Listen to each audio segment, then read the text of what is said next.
Continuando con este módulo 6, vamos a meternos en las dificultades del aprendizaje. Vamos a dividir en dos. En esta primera vamos a darle una mirada más sanitaria y una mirada más ecológica. Y bueno, una propuesta de qué posicionamiento podríamos tener en el consultorio. Bueno, algunas definiciones. A ver, por un lado está el fracaso escolar, que sería, digamos, muy amplia la definición, ya sea sobre edad, ya sea deserción escolar, dificultad en el acceso a los aprendizajes. El nivel de lectura para nosotros está obviamente muy relacionado al fracaso escolar y es importante como variable, digamos, ya que predice el futuro laboral e incluso económico de las personas. Y los trastornos específicos del aprendizaje que van a quedar un poco en la segunda parte, ¿sí? Nosotros sabemos desde el punto de vista sanitario que el fracaso escolar y el nivel de lectura este, atraviesan a toda la sociedad, digamos, o a todo el conjunto de la población infantil, y los trastornos específicos del aprendizaje aproximadamente al 6-7% de la población. Estos tres conceptos están relacionados lógicamente. ¿Sí? Vamos a ver un poco para que se entienda mejor las cifras del fracaso escolar. Tenemos como dos caras de la misma situación según el nivel socioeconómico. El fracaso escolar llega al 23% en niveles desfavorables contra el 4,5% en niveles más favorables. Y acá un poco se cruza todo, ¿no? ¿Por qué puede haber fracaso escolar? Por estas dos grandes, digamos, causas: dificultades del aprendizaje o trastornos específicos del aprendizaje y condiciones del desarrollo, ¿no? Pero ¿qué es lo que explica esta diferencia? Son las condiciones socioeconómicas que también interactúan con las dificultades de aprendizaje, con las condiciones del desarrollo, y a veces por sí solas pueden ser la causa del fracaso escolar. Volvemos siempre a nuestro modelo ecológico, porque entonces el desarrollo de una personita va a depender de un montón de factores del contexto y cómo esos factores interrelacionan entre sí. Bueno, el punto es que las dificultades de aprendizaje o dificultades escolares tienen un impacto en las oportunidades para aprender. Pensemos, por ejemplo, distintas causas para ver dificultades escolares y pensemos en los trastornos específicos del aprendizaje, pensemos en la hiperactividad, pensemos en aquellas condiciones del desarrollo que, digamos, impactan en el acceso desde el punto de vista cognitivo, ya sea por la modalidad de comprensión, por ejemplo, como el autismo, etcétera. El punto es que las dificultades escolares, ya sea en un niño con hiperactividad o en un niño con dislexia o con lo que fuera, generan menores oportunidades de aprendizaje en el aula. Además, impactan en el funcionamiento familiar, ¿sí? Eh, bueno, entonces vamos a ver un poco qué cosas vamos a ir a preguntar ya veis sobre el final de esta presentación. Y ambas dos impactan el desarrollo emocional, ¿sí? O sea que para nosotros el motivo de consulta de dificultades de aprendizaje, dificultades en la escuela, es casi sinónimo de un probable deterioro en la salud emocional de la persona, ¿no? Por un montón de interrelaciones. Recordemos el caso clínico que estuvimos en el caso sincrónico, en el encuentro sincrónico. Vamos a pasar rapidito, este, pero para ahora hacer un poco de foco en los factores contextuales. Recuerden que el papá había fallecido, bueno, una mamá que era trabajadora social y gerontóloga, tenía dos hermanitos, y el chico tenía además sobrepeso. Había historia de retraso del lenguaje, había preocupaciones de sala de 4. ¿eh? Lo importante, ¿se acuerdan que habíamos estado viendo un poco el desarrollo por áreas y habíamos llegado a un perfil de funcionamiento que nosotros podríamos decir que tenía un compromiso, ¿no? Podríamos pensar en un funcionamiento cognitivo, tal vez con alguna preocupación, ¿sí?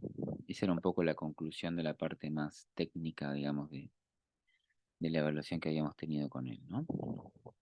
Habíamos hecho este ejercicio para ver áreas del funcionamiento y habíamos estado trabajando con funciones, actividades y participación. ¿Está bien? Esto era solo para recordar. El punto es que ahora los factores contextuales, siempre que estamos ante dificultades del desarrollo, nosotros estamos como mirando eh, el perfil de desarrollo, posible diagnóstico de alguna condición condición específica del aprendizaje y todos los factores contextuales al mismo tiempo, ¿sí? Porque depende un poco de los factores contextuales, vamos a ir avanzando con la evaluación del desarrollo en general. En este caso, los factores contextuales indicaban altos niveles de ansiedad materna, además, una mamá con muy pocas redes sociales, buenas habilidades de comunicación con su hijo, ella era muy sensible, Bauti con baja autoestima, y ambos tenían un perfil bastante resiliente. Entonces ahora pensemos un poquito cómo sería la secuencia de atención, ¿no? Un niño que viene con dificultades de aprendizaje pasaría por una evaluación diagnóstica. Esa evaluación debería determinar dos tipos de apoyos, un apoyo más individual si fuera necesario, es muy probable que sea necesario, ¿no? Supongamos que estamos ante un trastorno específico del aprendizaje, y un plan escolar, ¿no? Lo que acá en Argentina es el plan pedagógico individual, que implica un trabajo de parte de la escuela con asesoría pedagógica o con un equipo interdisciplinario, determinación de objetivos, estrategias específicas de la enseñanza. Y el plan pedagógico individual sería más terapéutico, ¿cierto? O sea, tal vez en el uno a uno, fuera del horario escolar, eso sería lo ideal. Este plan pedagógico individual, perdón, este apoyo terapéutico, tendría componentes específicos, ¿eh? Psicopedagógicos, supongamos que hay una dificultad específica en el acceso a la lectura, o hay una dificultad en alguna nueva habilidad específica del aprendizaje, entonces ahí vendría el trabajo de la psicopedagoga o psicopedagogo. Pero también se supone que hay aspectos contextuales del funcionamiento que hay que abordar. Y este es el punto. Porque la realidad es que no siempre es tan rápida la evaluación diagnóstica. Entonces, un poco, por lo menos lo que no queremos que pase en Costa Rica, o no sabemos si puede llegar a pasar, que sí pasa en nuestro medio, es que la realidad es que el acceso a la evaluación diagnóstica psicopedagógica está muy limitado, muy demorado en el tiempo, y entonces al final nos quedamos como ahí frenados, ¿no? Cuando nosotros sabemos que podemos empezar a trabajar sobre aspectos contextuales del funcionamiento. ¿Por qué? Porque en general, casi digamos en la mayoría de las situaciones, quien esté en los cuidados, en general desarrolla altos niveles de estrés, en general tiene dificultades para realizar tareas, en general utiliza disciplina punitiva y en general el chico termina o la niña termina con alguna conducta evitativa, sin intención de colaborar en las tareas escolares en casa. Entonces, en la escuela tiene menos oportunidades. Recordemos que además los trastornos de aprendizaje se asocian con déficit de atención, con hiperactividad en la mitad de los casos, ¿no? Entonces, en la escuela tiene menos oportunidades de aprendizaje. Todavía no tiene un apoyo pedagógico individual. Como tal vez no pasó por una evaluación, todavía no tiene un plan pedagógico individual escolar. Y encima, es muy probable que en casa, o uno de los papás hace referencias negativas, ¿no? Es vago, es vaga, no quiere, no pone voluntad, ¿eh? O el mismo niño empieza a pensar negativamente, ¿no? Soy tonto, no me sale, yo no sé, no puedo aprender, ¿no es cierto? Entonces, más allá del acceso a una evaluación diagnóstica específica por trastornos específicos del aprendizaje, nosotros en el primer nivel de atención tenemos que interrogar sobre aspectos contextuales del funcionamiento y tenemos que tratar de ir metiéndonos en eso para dar una ayuda, ¿sí? Por eso para nosotros era tan importante el tema de manejo de conducta, porque en general van a haber conductas evitativas, van a haber aspectos emocionales de los cuidadores que le dificulten ayudar y enseñar, ¿eh? A veces, como es lógico, los cuidadores no tienen por qué saber lo que tienen que enseñar. A veces la escuela transfiere un poco de responsabilidad del aprendizaje y ni hablar de la conducta. Entonces, un niño con déficit de atención o hiperactividad y con dificultades del aprendizaje en general recibe notas o la familia necesita de reuniones y de alguna manera se le transfiere la responsabilidad, pero no tiene las herramientas. Entonces termina siendo realmente un círculo vicioso de eh, conducta evitativa, autoestima baja, papás que por ahí no saben cómo hacer, empiezan a negociar, empiezan a amenazar, o empiezan a castigar la falta la falta de colaboración, para decirlo de alguna manera, en las tareas escolares. Entonces, nosotros tenemos que romper esto inmediatamente, ¿bien? Y tratar de empezar a favorecer el funcionamiento familiar mientras se está haciendo todo lo otro que vimos. Bueno, y los aspectos contextuales, en general, nos vamos a estar fijando autoestima, salud mental parental y aspectos cognitivos parentales, ¿sí? Este, entonces, en la medida que los niños son más grandes, después de los 7 8 años, es común que ya tengan alguna percepción negativa de su propio funcionamiento. Cuando son más chiquitos, tal vez no. Entonces tenemos que tratar de, bueno, no apresurarnos, pero nosotros cuando sentimos que logramos una buena relación, tratamos de preguntar qué piensan, ¿eh? Entonces, en general tratamos de pasar por pruebas en las que el chico pueda resolver también. Nuestra idea de la evaluación es que somos un elemento más del modelo ecológico, ¿no? No es un- analizar una máquina, ¿no? Y decir, bueno, tiene esta velocidad de procesamiento, esto otro. Tratamos primero de encontrar las fortalezas y a partir de ahí empezar a trabajar. La salud mental tenemos que preguntarla, esta es más fácil en general de preguntar. Tenemos que preguntar sentimientos rápidamente, porque si no, por ahí empezamos a trabajar, a dar pautas y tenemos una mamá con un cuadro depresivo y no nos damos cuenta y va a fracasar nuestra intervención. Y los aspectos cognitivos parentales hacen referencia a los propios pensamientos. Enseguida hay que revisarlos, ¿no? Tal vez piensan que el niño es vago, que no quiere, que no pone voluntad. Entonces, todo esto se trabaja con lo que venimos hablando, que es habilidades parentales, ¿eh? El trabajo de habilidades parentales podría impactar en todos estos aspectos, ¿eh? Porque se trabaja sobre los aspectos cognitivos. Si hubiera un cuadro de salud mental, sabemos ya, bueno, por lo menos se está investigando y se está proponiendo como parte del tratamiento de salud mental de los cuidadores, el trabajo de habilidades parentales, lógicamente, cuando tienen hijos, ¿no? Los adultos que tienen problemas de salud mental. Y lógicamente, como sabemos, un buen trabajo de habilidades parentales tiene que ir al desarrollo de la autoestima si no está mal dirigido. Muy bien. En este caso, volvemos al caso clínico de Bauti, que pasamos rapidito los factores. Lo que nosotros vimos es que el chico tiene dificultades con la autoestima, aunque notamos gran capacidad de conversar, gran capacidad de relacionarse con nosotros, puede visualizar sus habilidades y puntos positivos también. Y nosotros lo que tratamos de hacer es pensar su inteligencia de su mejor desempeño con él, ¿no es cierto?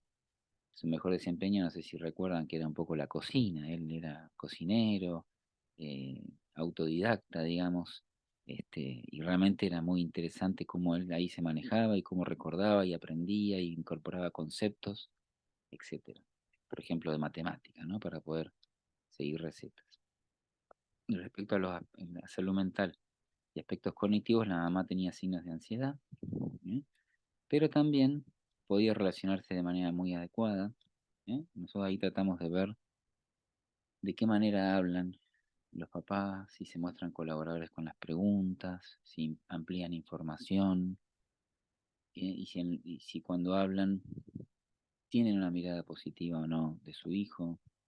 Entonces esto es lo que notamos con ella, ¿no? Una mamá que estaba sin redes sociales, con ansiedad propia, con un chico que venía con dificultades sociales y de aprendizaje, y así toda una mamá que ampliaba su información y hablaba de manera positiva. Entonces nos daba mucho para trabajar. O sea que nosotros ahí tratamos de calibrar enseguida cómo estamos, ¿no? Estamos con una mamá resiliente. Por más que esté ansiosa, la persona con ansiedad quiere herramientas.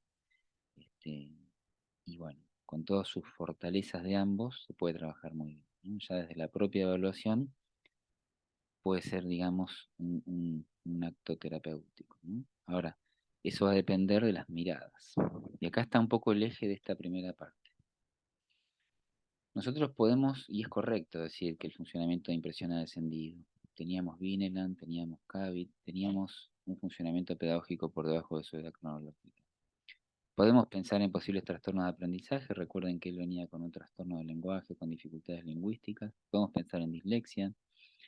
Podríamos solicitar evaluación y apoyo si sería un trabajo técnicamente correcto. También podemos, si bien hablamos de dificultades de aprendizaje, remarcar las capacidades en actividades de la vida diaria que él tiene, tratar de enfocarnos en la mamá y en su red social y en que ambos son muy resilientes y empezar a trabajar tal vez desde fuera de un diagnóstico, mucho menos de discapacidad intelectual. No nos gustó a nosotros, por más que tal vez podría haber sido considerado. Este, bueno, tal vez hay otros factores ambientales que estén perjudicando y tal vez esta mirada es la que más va a ayudar a este chico, ¿no? Y a esta familia. Entonces, un poco acá, la conclusión de esta primera partecita, ahora vamos a pasar un poco a aspectos más técnicos de los trastornos de aprendizaje, es que tenemos que tener una mirada muy sensible. En general estamos con niños y niñas que tienen una capacidad cognitiva suficiente para que sus dificultades sean autopercibidas cerca de la edad de 7 u 8 o incluso antes. En general, un diagnóstico, ni hablar de discapacidad intelectual, sería inoportuno. Un diagnóstico de un trastorno específico del aprendizaje podría ayudar a entender, podría sacar culpas tanto de los familiares como de los niños, este, incluso de la escuela, la docente a veces, ¿no? Un diagnóstico de hiperactividad y déficit de atención que es muy frecuente, la presencia de un trastorno de la coordinación motora, serían cosas que podrían explicar las dificultades, pero nuestra intención en general es dar una devolución muy positiva, dar obviamente herramientas y sacar culpas inmediatamente, ¿no? Recordemos que acá lo que empiezan a aflorar son factores de estrés, alteración de las relaciones, etcétera. Entonces, vamos a tratar de que nuestra primera intervención en el primer nivel de atención no sea iatrogénica, porque a veces si solo estamos como una mirada más médica, ¿no? Y decimos, bueno, impresiona que el funcionamiento está descendido, tiene dificultades acá y allá, tal vez tiene este diagnóstico, y encima por ahí tardan las evaluaciones específicas, y en ese interín sigue habiendo dificultades en el funcionamiento familiar, bueno, ahí no estamos del todo ayudando, ¿eh? Al desarrollo. Nosotros en este caso muy específicamente, nuestra evaluación ya puede ser de apoyo, digamos, para la salud mental o puede postergar un poquito esas necesidades de apoyo. Entonces, de entrada tratamos de mostrarnos con una mirada muy, muy ecológica del desarrollo de estas personas.